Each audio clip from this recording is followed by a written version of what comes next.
لا إله إلا الله أستغفر الله أسألك الجنة وأعوذ بك من النار রমজানে নফল নামাজ পড়া হয়। নফল অন্তত পুরো বছরই 5 ওয়াক্ত নামাজ পড়ে আমরা চলে যাই। রমজানে প্রতিদিন কমপক্ষে 2 রাকাত হইল নফল নামাজ পড়া। এটা রমজানের বাহিরে ফরজের সমান। অর্থাৎ এখন আপনি চাইলেও জোহরের নামাজ আবার পড়তে পারবেন না, কিন্তু যদি নফল পড়েন তো রমজানের বাহিরে একটা ফরজের সমান সওয়াব দান করা হবে। এজন্য কমপক্ষে প্রতিদিন 2 রাকাত হইল, তাহাজ্জুদে সাহরি খাওয়ার পরে অনেক সময় থাকে, অথবা মাগরিবের পরে যে কোনো এক সময় একটু 2 রাকাত নামাজ বেশি পড়া। তাহলে নিজের কাছেই মনে হবে যে এটা রমজান, নাহলে সকাল থেকে সন্ধ্যা পর্যন্ত উপাস আর কি। এর বাহিরে তো আমাদের কাছেও মনে হয় না যে রমজান চলতেছে। ঈদ আসলে তখন বলি আরে কেমনে রমজান গেল গা, কেমনে রমজান গেল গা, মানে ওই যে আমল করি নেই গেছে গা, টের পাইনি। আল্লাহ, এই মজলিসটাতে যে বসি, যে কোনো মজলিসে বলা হয়েছে যে এই সমস্ত মজলিসগুলা এক একটা মজলিস 80 বছরের ইবাদতের চাইতেও বেশি সওয়াব দান করা হয় এক একটা মজলিসে। আর যদি একটা মাসালা কেউ জানে, একটা মাসালা কেউ শিখে, তাকে আল্লাহ তাআলা 1000 রাকাত নফল নামাজ পড়লে যে সওয়াব, এই সওয়াব দান করবেন এক একটা মাসালায়। তো দেখা গেছে প্রতিদিনই এখানে অনেকগুলো বিষয় আলোচনা হয়, 8-10টা মাসালা থাকে। তাহলে 1000 রাকাত নামাজ পড়া সম্ভব না। 10টা মাসালা যদি শিখি তাহলে 10,000 রাকাত নফল নামাজের সওয়াব। সওয়াবটা কি? সওয়াব হচ্ছে আমরা এখন দুনিয়াতে যেই কারেন্সি ব্যবহার করি, টাকা পয়সা, দোকানে টাকা দিলে পণ্য দেয়। জান্নাতীদের একটা বাজার হবে প্রত্যেক রবিবারে একটা বাজার হবে, সেখানে জান্নাতীরা বাজার করবে। একটা তো হচ্ছে জান্নাত বালাখানা, যেটা আছে তো আছেই, সেখানে অনন্তকাল কোনো শেষ নাই। তাহলে মনে করেন দুনিয়াতেই সবচেয়ে ভালো খাবার কি? বিরিয়ানি। টানা কয়দিন খেতে পারবেন? তো জান্নাতটাতে মনে করেন জান্নাত তো সাজানো সুসজ্জিত আছে, তারপরেও জান্নাতীরা বাজারে যাবে নতুন নতুন কিছু জিনিস কেনার জন্য। তাহলে বাজারে এমন জিনিস থাকবে যেটা আপনার জান্নাতের মধ্যে নেই, ওখানে কিনতে হবে। কি দিয়ে কিনবেন? ওখানের কারেন্সি হচ্ছে এই নেক আমলগুলা। আর রবিবারে বাজার হয়, ওই বাজারটা শুধু হাসরের মাঠে যাওয়ার পরেই, ফায়সালার পরে হবে এমন না, কবরের জগৎ থেকে শুরু হয়। এক বুজুর্গ স্বপ্নে দেখছেন যে জান্নাতীদের বাজার হয়েছে, বাজার না, কিছু জান্নাতি মানুষকে আল্লাহ তাআলা একটা বাজারের ব্যাগ দিয়েছেন। তো তারা সবাই একটা জায়গায় একত্রিত হয়েছে, ওই জায়গা থেকে সবাই যার যার প্রয়োজনের সামান ওই ব্যাগের মধ্যে ঢুকাইছে। একজন মহিলা, সে ব্যাগ নিয়ে আসছে কিন্তু কোনো কিছু পায় নাই, খালি চলে যেতেছে। তো ওই বুজুর্গ স্বপ্নের মধ্যে ওই মহিলাকে জিজ্ঞেস করলেন যে সবাই ব্যাগ নিয়ে আসলো, সামান ভরলো, আপনি কিছু বললেন না? তো বলে যে এরা হচ্ছে এদের আত্মীয় স্বজন যে সমস্ত জিনিসগুলো পাঠাইছে ওগুলো পাইছে। আমার একজন ছেলে কোরআনের হাফেজ, সে প্রতিদিন তেলাওয়াত করতো, ওইটা আমি পাইতাম, আজকে তেলাওয়াত করে নাই, এই জন্য আমি পাইনি। তো পরের দিন সকালে বুজুর্গ উঠা ওই ছেলের সন্ধানে বের হয়ে যায়, ছেলেকে সংবাদ দিছে যে তুমি গতকালকে কোরআন তেলাওয়াত করো নাই কেন? তো বলে যে আমি খুব ক্লান্ত ছিলাম, আমি একটা দোকান করি, দোকানে প্রতিদিন সকালবেলা আমি কোরআন তেলাওয়াত করি, তো গতকালকে ক্লান্ত ছিলাম, গতকালকে তেলাওয়াত করতে পারিনি। তো স্বপ্নের বিবরণ তাকে শোনানো হয়েছে। তারপর থেকে ওই ছেলে আর কোনো দিন কোরআন তেলাওয়াত ছাড়ে নাই। আমরা যেটাই করব এটা আমাদের পূর্বপুরুষরা কবরের মধ্যে পাবে। দুনিয়ার জীবনটা এমন। একজন বাদশা তার মন্ত্রীদেরকে ডাকছে, ডাইকে 3 জনের হাতে 3টা ব্যাগ দিছে, দিয়ে বলছে যে আমার এই বালাখানা প্রাসাদের সামনে যে বাগানটা আছে, এই বাগানের মধ্যে যাও, যে আমার জন্য কি নিয়ে আসো, ফল নিয়ে আসো। তো 3 জনই গেছে, 3 জন মন্ত্রী, 3 জনকে 3টা ব্যাগ দিছে। একজন চিন্তা করলো বাদশার কি ফলের অভাব আছে নাকি? বাদশার প্রত্যেক দিন খাবারের টেবিলে কত আইটেমের ফল থাকে। বাদশা মনে হয় আমাদেরকে একটু কাজে লাগানোর জন্য, দেখবেন অনেক সময় কর্মচারীদের কোনো কাজ নাই, তারপরে মালিকই কী করে, একটা উছিলে না একটা কিছু ধরে একটা কাজ নতুন লাগাই দেয়, অবসর বসায় রাখলে এটা বদভ্যাস হয়ে যাব। তো মন্ত্রী একজন মনে করছে যে বাদশা হয়তো আমাদেরকে অবসর রাখতে চাইতেছেন, একটা কাজে লাগাই দিস। বাদশা শর্ত দিছে যে ব্যাগ ভইরা নিয়ে আসবা, ব্যাগ ভরা ছাড়া কেউ বেরোবে না, প্রয়োজনে পুরা বাগান ঘুরবা। তা একজন মন্ত্রী তার ব্যাগটা ভরছে খড়কুটা দিয়া, পাতা খড়কুটা দিয়া ব্যাগ ভরছে। বাদশা কি এর এত সময় আছে চেক করার, সে তার ব্যাগটা নিয়ে আসছে রাজদরবারে। আরেকজন অলস, কিছুটা অলস, সে ঢুইকা এক গাছের থেকেই ফল, এক রকমের ফল পাইরেই ব্যাগ ভরে ফেলছে, মনে করেন পেয়ারা, পুরা ব্যাগের মধ্যে কি শুধু পেয়ারা নিয়ে সেও বাদশার দরবারে চলে আসছে। আর আরেকজন যে চালাক বুদ্ধিমান, সে চিন্তা করলো বাদশার তো ফলের অভাব নেই, তাহলে বাদশা ফলের জন্য বলছে আমি বিভিন্ন আইটেমের ফল নিয়ে যাব। তো সে কোনো ফল দুইটা নিয়ে নেই, একটা পেয়ারা, একটা আপেল, একটা নাশপাতি, একটা আনারস, বিভিন্ন আইটেমের ফল দিয়ে ব্যাগটা ভরছে। তিনজনেই বাদশার দরবারে গেছে। যাওয়ার পর কথা বুঝতেছেন না আপনারা? তো বাদশা বলে যে এই তিনজনের জেলখানায় বন্দি করো, 1 মাস পর্যন্ত তারা জেলখানার ভিতরে থাকবে। খাবার কি, যে যেটা আনছে ওইটা। তো 3 জনকে বন্দি করা হয়েছে। তো যে খড়কুটা নিছে সে 7 দিন, এরপরে মারা গেছে। আর যে এক আইটেমের ফল নিছে, এক আইটেমের ফল আপনি কতক্ষণ খাইতে পারবেন, সে 15 দিন বাঁচছে, মারা গেছে। আর যে পুরা ব্যাগ ভর্তি বিভিন্ন আইটেমের ফল নিছে, সে 30 দিন বাঁচছে। এটা হচ্ছে দুনিয়ার একটা দৃষ্টান্ত। আপনাকেও দুনিয়াতে পাঠাইছে একটা ব্যাগ দিয়া, আপনি ব্যাগ কি দিয়া ভরতেছেন? আপনি আপনার ব্যাগটা কি দিয়ে ভরতেছেন? কিছুই নাই। একজন কিছুই ভরে নাই, শুধু সেই চিন্তা করলে কি রে সময় তো যাইতেছে, বাপদাদার টাকা পয়সা আছে, নামাজ পড়ার দরকারটা কি? সে মোবাইল দিয়ে পুরো জীবন পার করে দিছে, টাকা পয়সা আছে বাপদাদার, কোনো টেনশন নাই। আরেক অভাবেই চিন্তা করলো এত কষ্ট করে কাজ করার দরকার কি? চুরি করি। আমার মহল্লায় তার চুরি হয়েছে। তা আমি একজনের ডেকে বললাম যে আমি কাজ দিব, কাজ করুম না। এটা একটা সমাজের টেন্ডেন্সি, আমার না, শুধু এট এ টাইম 8-10 জনের তার চুরি হয়েছে, কিছুই বলার নাই, সবাই জানে কে নিছে। তো মারা তো সমাধান না। আমি চিন্তা করলাম তোর একটা কাজ দিই, কাজ করো। তো কাজের অফার করছি, আর কয় না কাজ করুম না। তো একজন আমারে কইলো আপনি কাজ দিলে মাসে বেতন হইব তার 10 থেকে 12 হাজার টাকা, আর সে প্রতিদিন তার চুরি করি কামার 10,000 টাকা। তো সে আপনার চাকরি করবে কেন?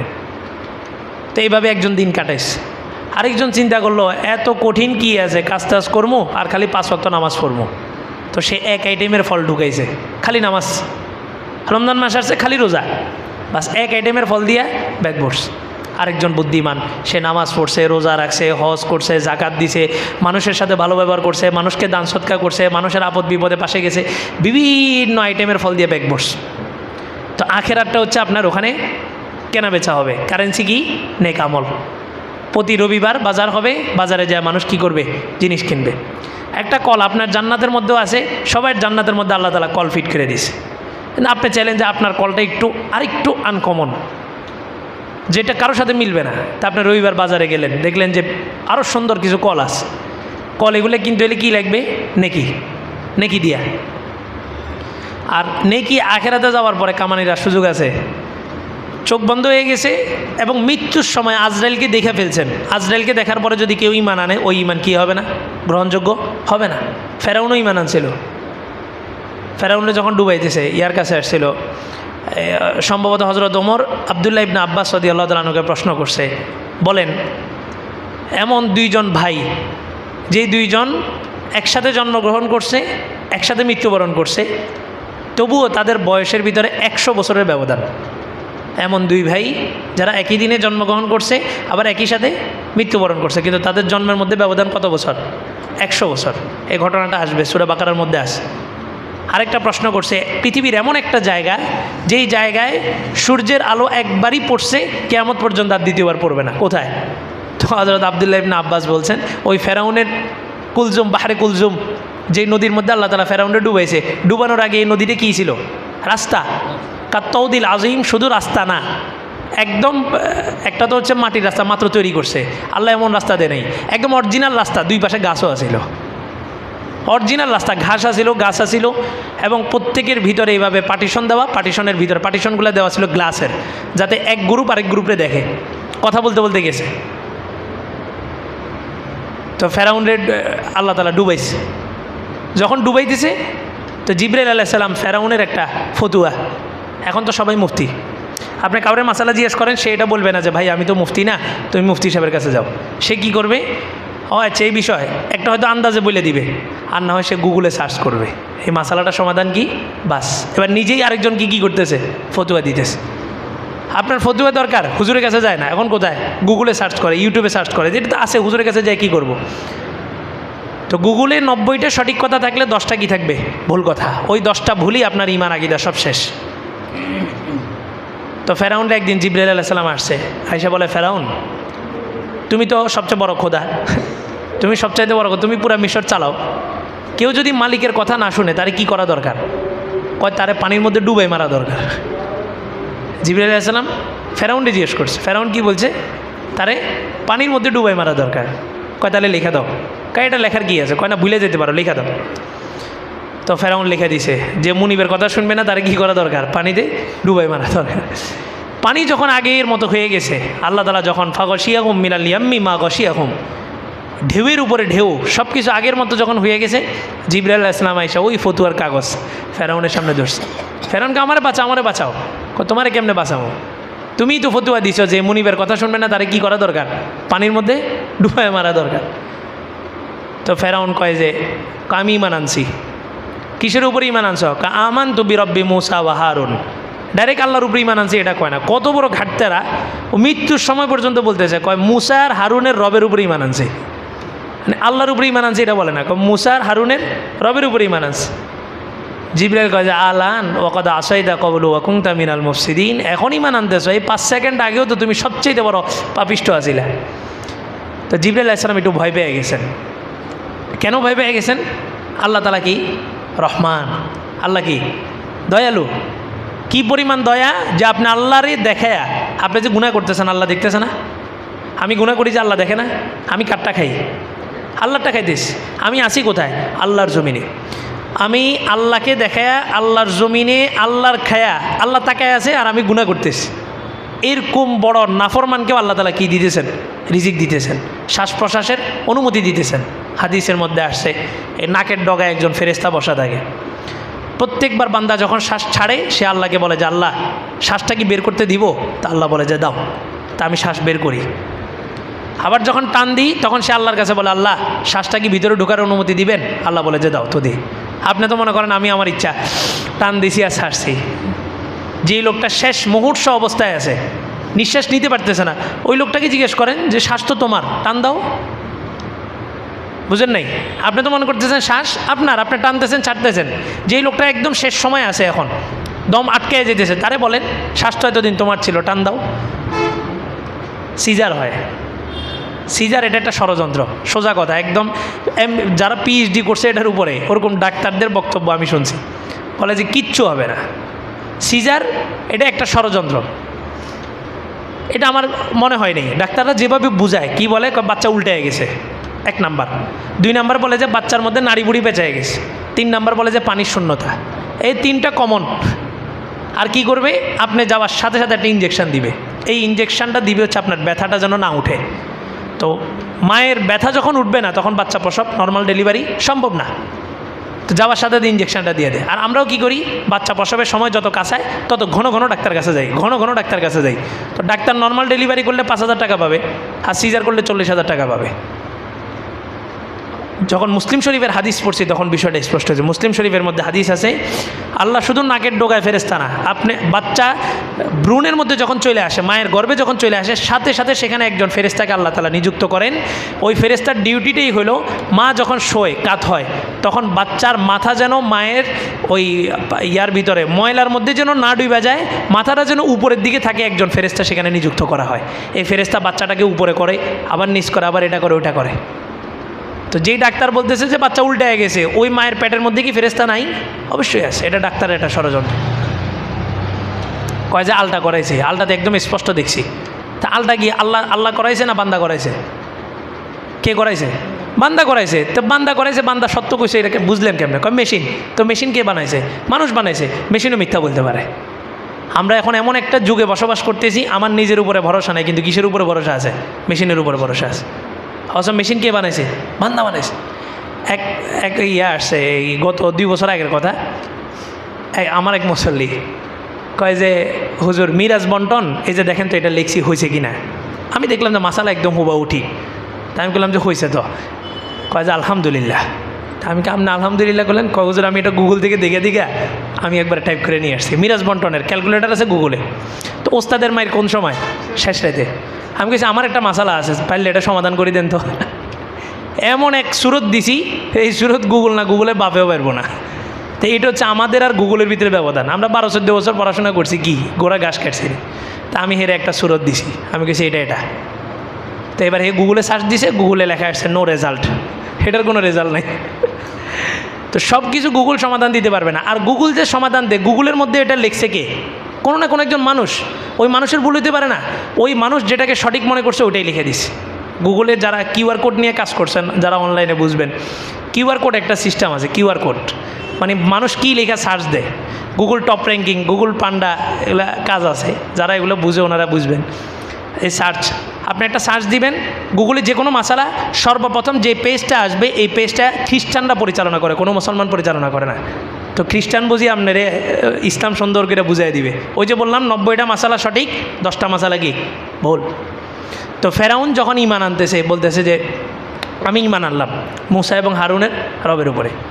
জিবরাইল আলাইহিস সালাম তাড়াতাড়ি এইসব মাটি ঢুকাই দিছে মুখের ভিতরে। তো আল্লাহ রসুলকে যখন এরকম ঘটনাটা শুনে দিয়েছে জিবরাইল, তা রাসূল বললেন যে জিবরাইল তুমি কাজটা সুন্দর করো নাই। এ যখন ঈমান আনছে, তা আনছে, আল্লাহর কি অভাব আছে নাকি? আল্লাহ মাফ করে দিত। কয় যে না, ওর মতো বড় পাপিষ্ট আর কেউ নেই। সে কি দাবি করছে? খোদা দাবি করছে। এত বড় পাপিষ্ট আর কিয়ামত পর্যন্ত আসবেও না। আমি ভয় পাইলাম আল্লাহ যদি এই পাপিষ্টরে মাফ করে দেয়, তাহলে তো মানুষ এই যে খোদা দাবি করার এই ভয়টা দূর হয়ে যাবে। এই কারণে আমি তার মুখের মধ্যে কি ঢুকাই দিছি? মাটি ঢুকাই দিছি। তা আমি আর আপনি কি ফেরাউনের মতো গুনাহ করছি না? তা আল্লাহর কাছে মাফ চাইলে আল্লাহ মাফ করে দিব, হতাশার কিছু নেই। এই জাহাজে করে রওনা দিছে কাফেলা। তাবলিগ জামাত যায় না? তাবলিগের লোকেরা জামাতে যায় না? তো এরা রওনা দিছে সমুদ্র পথে। তো মাছ পথে যখন গেছে, বিশাল বিশাল ঢেউ। ওখানে মনে করেন হিন্দুও কারে ডাকে? আল্লাহরে ডাকে। বিধর্মীরাও কারে ডাকে? আল্লাহরে ডাকে। জাহাজের এই কঠিন পরিস্থিতির ভিতরে সবাই আল্লাহরে ডাকতেছে, কিন্তু তাবলিগে গেছে নতুন একটা লোক, এ চুপচাপ বসে মোবাইল টিপতেছে। এর মানে কোনো ফিলিংস নেই, কী হইতেছে না হইতেছে। পুরা কাফেলা এবং লঞ্চে যারা আছে সবাই চিৎকার করতেছে। তো পরের দিন যখন এই লঞ্চটা পারে যায়, ভিড়ছে জাহাজটা, তো তাকে জিজ্ঞেস করা হলো যে গতকাল রাতে সবাই এরকম চিন্তিত ছিলাম, আপনি একদম নিশ্চিন্তে চিলমোড়ে আছিলেন, কী ঘটনা? যে দেখো, আমরা যদি গতকাল রাতে মারা যেতাম তাহলে এটা আল্লাহর রাস্তায় মরণ, শহীদি মরণ। আল্লাহর রাস্তায় যে মৃত্যুবরণ হলে এটা কি? শহীদ মরণ। আমি সারা জীবন গুনাহ করছি, গতকালকেই কাকরাইলে যায় ঢুকছি, কাকরাইল থেকে আমারে পাঠাইছে তাবলিগে। তো শহীদি মরণ কি যে কারো নসিবে হবে? যে কেউ চাইলে কি শহীদি মরণ হইতে পারবে না? এটা আমল থাকতে হবে। সব কিছু থাকার পরে না আল্লাহ শহীদি মরণ দিও। সে কয় যে আমি নিশ্চিত আছিলাম সবার মরণ হইলেও আমার মরণ হইব না, কারণ আমি সারা জীবন কি করছি? গুনাহ করছি। তা আমাদের অবস্থাটা হয়েছে এরকম, আমরা নিজেরা দোয়া করতে পারি না। হুজুরে আসে কইছে হুজুর খুব অসুস্থ, দোয়া করেন। হুজুর দোয়া করলে হুজুরে লেগে করবো। আপনি দোয়া করলে আল্লাহ কোথায়? আল্লাহ বলে যে ওয়ানাহনু আকরাবু ইলাইহি মিন হাবলিল ওয়ারিদ। তোমার এই যে শাহরগ আছে, এই শাহরগের চাইতে আমি খুব নিকটে। এক লোক 70 বছর পর্যন্ত তার মূর্তিকে ডাকছে। মূর্তির নাম হচ্ছে সনাম। সনাম একটা মূর্তির নাম। 70 বছর পর্যন্ত সনাম সনাম সনাম সনাম জিকির করছে। দেখবেন ঠাকুররা এই তারা সারা জীবন তারা মন্দিরের মধ্যে থাকে, এই জপে, জিকির জপে। সনাম সনাম ডাকতে রাখতে একদিন কাশিও আসছে, সব কিছু একসাথে, মানে মুখে সনাম বলতে যায় বলে ফেলছে সমাদ। অনেক সময় দেখবেন আমরা কথা বলতে নিলে হিচকি আসলে কথা একটার জায়গায় আরেকটা বের হয়ে যায়। তো সে 70 বছর কারে ডাকছে? তার মূর্তিরে ডাকছে সনাম সনাম সনাম সনাম। হঠাৎ মুখে দিয়া বেখেয়ালে, ইচ্ছা করে না, বেখেয়ালে কি ডাকছে? সমাদ। সমাদ কার নাম? আল্লাহর নাম। কুল হু আল্লাহু আহাদ আল্লাহুস সমাদ। সমাদ মানে বেনিয়াজ, যে কোনো কিছুর মুখাপেক্ষী নেই। লাম ইয়ালিদ ওয়া লাম ইউলাদ, জনকও নন, জননীও নন, কাউকে প্রসব করেনও না এবং কারো থেকে তিনি জন্ম লাভও করেন না। কেন? কয় যে আমার সন্তান আছে। কেন? আমি সন্তান নিছি কেন? কয় যে আমি যখন বার্ধক্যে পৌঁছায় যাবো, তা আমারে দেখাশোনা করবে কে? তাহলে আমি সন্তানের প্রতি মুখাপেক্ষী, আমার মাতা পিতা আমার প্রতি মুখাপেক্ষী। আল্লাহ বলেন আমি জন্ম নিও নাই, দিও না, কারণ কি? আমি মুখাপেক্ষী না। আল্লাহ সন্তানের দরকারটা কি? একজন কয় যে ওজাইর আলাইহিস সালাম আল্লাহর ছেলে। তো তর্ক বিতর্ক চলতেছে এক মুসলমান আর এক খ্রিস্টানের ভিতরে। তারা ওজাইর আলাইহিস সালাম একজন নবী আছে, তারা কি মনে করে? আল্লাহর ছেলে মনে করে, নাউজুবিল্লাহ। তো এক কৃষক বাগানের ভিতরে কাজ করতেছে, সে শুনছে যে বাগানের বাইরে দুইজন ঝগড়া করতেছে, কি লিয়া? আল্লাহ ছেলে আছে একজনকে, আল্লাহ ছেলে আছে আরেকজনকে আল্লাহ ছেলে নেই। ওই কৃষক কুড়েল লিয়া বেরিয়েছে, বাইরে কি হয়েছে? কয় যে এই বিষয় আল্লাহ সন্তান আছে না নাই এটা হলে মারামারি। আল্লাহ সন্তান কয়জন? মানলাম আল্লাহ সন্তান আছে, কয়জন? তো কয় যে একজন। উজাইর কয় বেটা আমি একজন কৃষক, আমারই ছেলে মেয়ে আছে 15-16টা, তা আল্লাহ যদি সন্তান থাকে আল্লাহ সন্তান একটা কেন থাকবো? দিছে দৌড়ানি।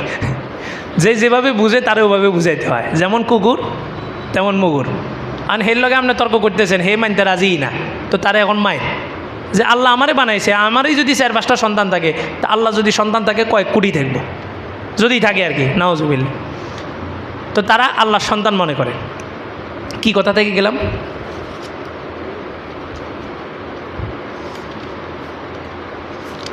আল্লাহ।